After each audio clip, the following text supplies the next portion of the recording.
Lengannya ditarik oleh tangan anak kecil yang kemudian memanggilnya Mama, Mama. Hai, wassalamualaikum warahmatullahi wabarakatuh. Terima kasih sudah klik video ini.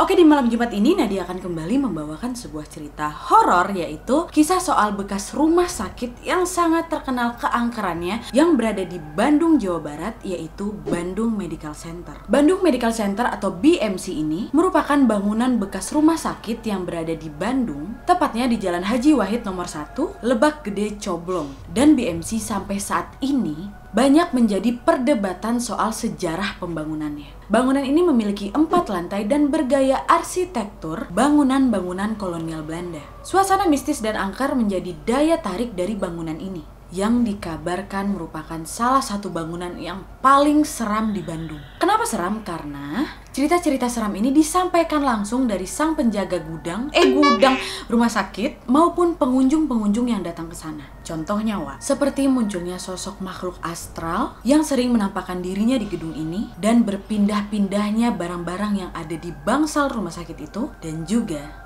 menurut kesaksian beberapa saksi di sana, mereka mengaku kerap mendengar suara tangisan bayi di malam hari. Tak jarang banyak orang yang tertarik untuk mengunjungi BMC ini, ya karena kisah-kisah seramnya itu, Dan banyak juga di antara mereka yang pernah mengunjungi BMC ini sering mengalami kesurupan dan diikuti oleh makhluk tak kasat mata yang ada di situ. Dan yang paling banyak dialami oleh perempuan. Kisah bangunan Bandung Medical Center ini mulai terkenal karena pemberitaannya melalui radio nasional dan sebuah artikel yang dipublikasikan oleh Kaskus pada tahun 2014 lalu dengan menceritakan kejadian-kejadian dan penampakan-penampakan seram yang dialami oleh para pengunjung. Dan sekarang aku mau ngajak kalian untuk melihat asal-usul dari rumah sakit Bandung Medical Center ini ya. Check it out.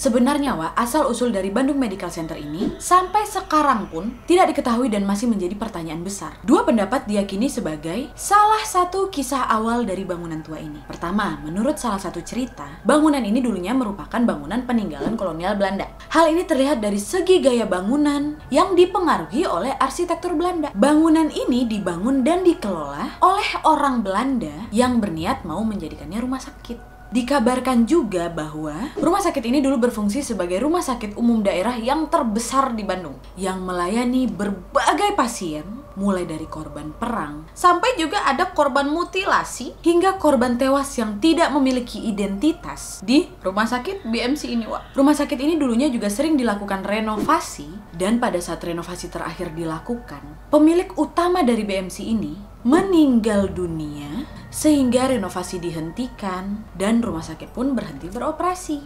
Dan sejak saat berhenti operasi itulah banyak penampakan makhluk tak kasat mata ada di rumah sakit itu.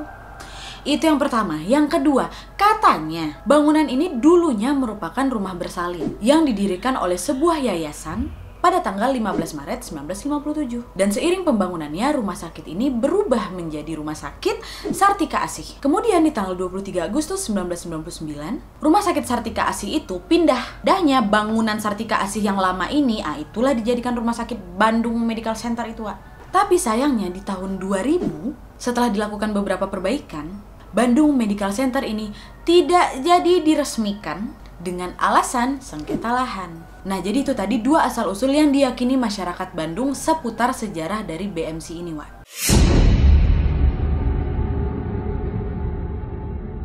Tapi sebenarnya yang buat rumah sakit ini terkenal bukan karena sejarahnya, melainkan gangguan-gangguan makhluk halus atau makhluk tak kasat mata yang berada di bangunan tua itu. Udah lah kan, udah berhenti beroperasi, makin terbengkalailah bangunan tua itu. Iya, makin banyak juga lah makhluk tak kasat mata di situ kan. Jangankan gedung yang tidak beroperasi, gedung yang masih beroperasi aja banyak orang percaya makhluk tak kasat mata juga ada. Apalagi yang sudah terbengkalai, ya ini BMC ini, Kayak yang aku bilang tadi, sebenarnya BMC ini lebih terkenal dengan kisah misterinya dibanding sejarah atau asal-muasal dari pembangunannya. Jadi karena sudah terbengkalai dan menurut kesaksian masyarakat setempat, mereka sering mengalami pengalaman mistis ketika berada di situ, ya makin menarik perhatian banyak orang untuk turut merasakan kengerian dari BMC ini kan. Akhirnya, banyaklah itu anak-anak muda, entah siapa-siapa aja lah tuh, yang memang penasaran dengan keangkeran bangunan ini, akhirnya sering datang ke bangunan tua itu, dan itu dibuka untuk umum maksudnya. Nah, biasanya saat pengunjung datang ke sana, mereka kan melewati gerbang utama rumah sakit itu tuh. Dari awal masuk aja, pengunjung langsung disuguhi pemandangan mencekam berupa pohon yang rindang dan bangunan tua dari BMC itu yang sudah usang. Untuk memasuki bangunannya nih ya, pengunjung tidak melewati pintu utama, melainkan pintu yang berada di samping bangunan itu. Begitu sudah masuk ke dalam bangunan rumah sakit, ada banyak penjaga atau gate yang siaga akan melakukan briefing kepada para pengunjung seputar kisah dan pantangan yang tidak boleh dilanggar, seperti nggak boleh ngomong kasar, nggak boleh buang sampah sembarangan, yang kayak gitulah.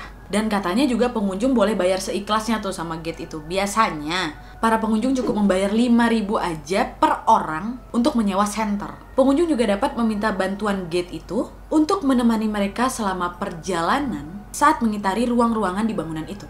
Nah, yang kayak aku bilang tadi kan bangunan ini ada 4 lantai tuh. Sebelum masuk ke ruangan utama, pengunjung diminta untuk berkumpul dahulu di lobi rumah sakit itu yang berada di dekat pintu utama. Ya sama lah kayak kebanyakan rumah sakit lain kan, Bangunan ini juga terdapat ruang tunggu di lobi dan sekitar lorong menuju ke ruangan pasien.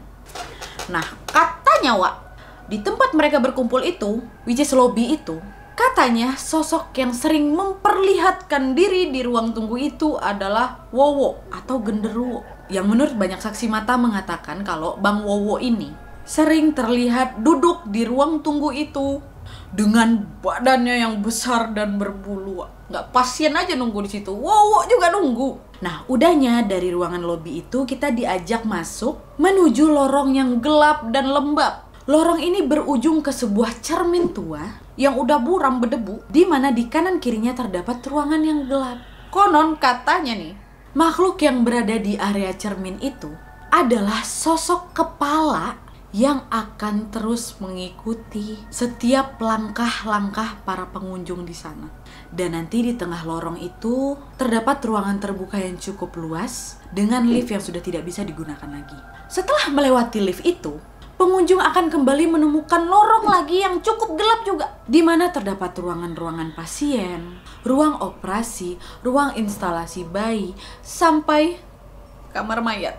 Nah, ruangan seperti ruangan instalasi bayi dan ruang mayat ini sering digunakan beberapa orang untuk melakukan kegiatan spiritual dengan meletakkan banyak sesajian di sana, Nah, katanya ruangan bayi itu termasuk titik yang sangat horor karena penghuni yang berada di ruangan itu aktif menyapa para pengunjung yang berani masuk ke sana. Dan memang ruangan ini lebih memiliki aura yang tidak menyenangkan dan lebih terasa panas atau pengap. Dan ada nih salah satu pengunjung yang pernah masuk ke ruangan bayi itu. Dia menceritakan pengalamannya ketika berinteraksi dengan makhluk di sana. Dan ketika ingin berinteraksi dengan makhluk yang ada di sana, tiba-tiba lengannya ditarik oleh tangan anak kecil yang kemudian memanggilnya, Mama, Mama, gitu. Inilah malasnya aku kalau bahas hantu di Indonesia inilah. Merinding aku. Nah, masih ada lagi nih, Dipercaya oleh pengunjung di sana, di depan ruangan bayi itu, ada lagi ruangan, Dan ruangan di depan kamar bayi inilah sering dijadikan tempat uji nyali. Katanya, pengunjung bisa masuk ke sana dengan jumlah ganjil, masuk tanpa senter, tanpa suara, dan pintu harus ditutup.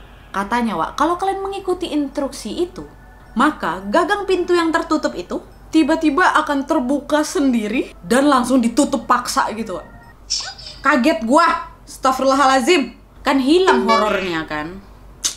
Balik lagi ya, Jadi seolah-olah seperti ada yang buka terus ditutup paksa gitu, Terus nggak sampai di situ. Setelah pintu itu ditutup paksa, akan ada sosok yang muncul, yaitu nggak akan ada jam scare, tenang kalian, yaitu kuntilanak berwarna merah. Tiba-tiba dia akan muncul di sudut ruangan yang tertutup itu, Kaki aku lemas lah, ya gitu.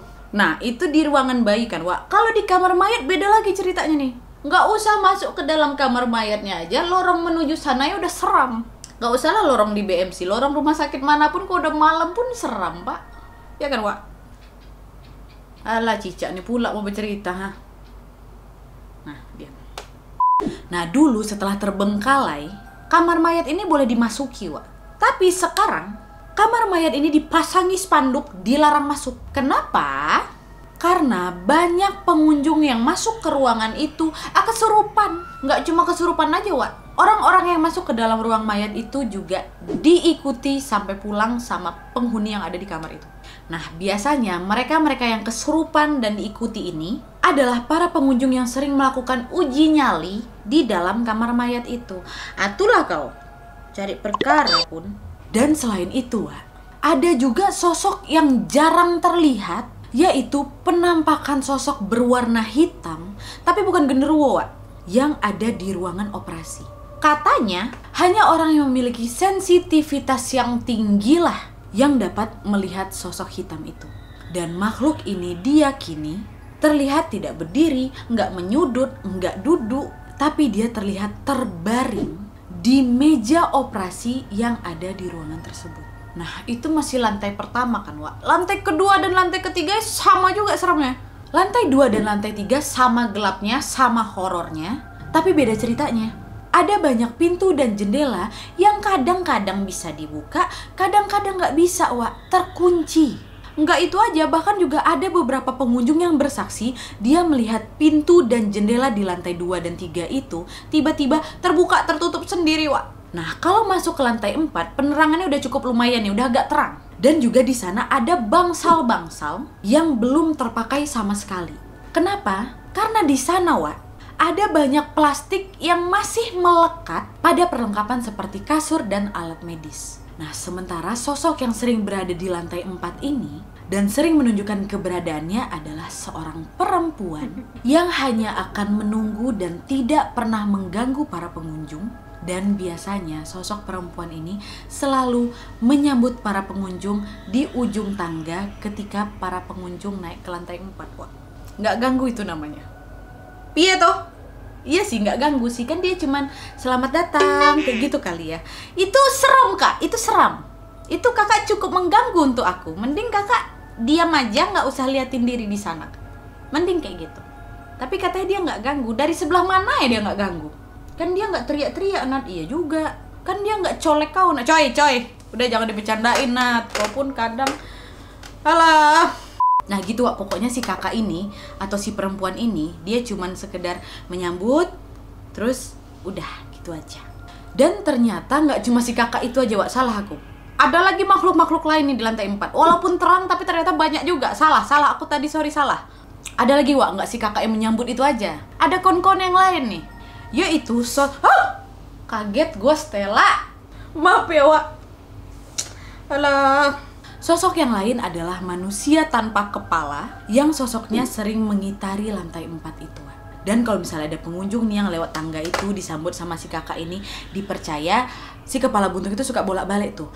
Nanti ada juga sosok makhluk yang tidak menyerupai manusia sedang duduk di bangsal-bangsal itu dengan jumlah yang banyak kali, Wak.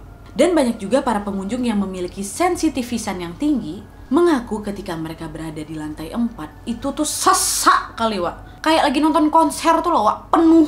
Yang penuhin yang makhluk-makhluk ini. Dan selain mereka merasakan sesak itu, dibarengi juga dengan suara banyaknya langkah kaki dan juga suara nyanyian, Wak. Jadi lantai 4 itu walaupun agak terang dibanding lantai 2, lantai 3, lantai 1, tapi di sana yang paling sesak ternyata. Nah, kalau di daerah belakang gedung terdapat bunker air yang jarang dikunjungi oleh pengunjung. Hal ini juga dilarang oleh para penjaga di sana karena para penjaga itu mengaku setiap kali mereka ingin memperbaiki bunker air yang ada di situ, mereka sering melihat sosok sepasang mata berwarna merah yang sedang mengintip mereka bekerja, dan konon katanya sosok sepasang mata merah itu bisa mengancam atau membahayakan jiwa mereka. Jadi akhirnya mereka juga melarang para pengunjung untuk tidak mengunjungi daerah bunker air itu. Nah dulunya, Wak, waktu sampai akhirnya BMC ini sering dikunjungi pengunjung, nggak dibatasi tuh mau datang jam berapa aja, terserah kalian mau datang tengah malam, subuh, pagi buta, terserah, masuklah. Tapi dikarenakan adanya banyak komplain dari masyarakat yang tinggal di sekitar bangunan itu karena kebisingan para pengunjung di sana, yang teriak, yang kesurupan kayak gitu, Wak. Akhirnya jam kunjung untuk BMC ini dibatasi, hanya sampai jam 5 sore aja. Tapi walaupun udah dibatasi kayak gitu, masih ada juga para pengunjung yang masih nekat. Diam-diam nih di parkirnya, kendaraannya agak-agak jauh. Nanti mereka jalan kaki, ngendap-ngendap masuk ke dalam BMC itu. Ada.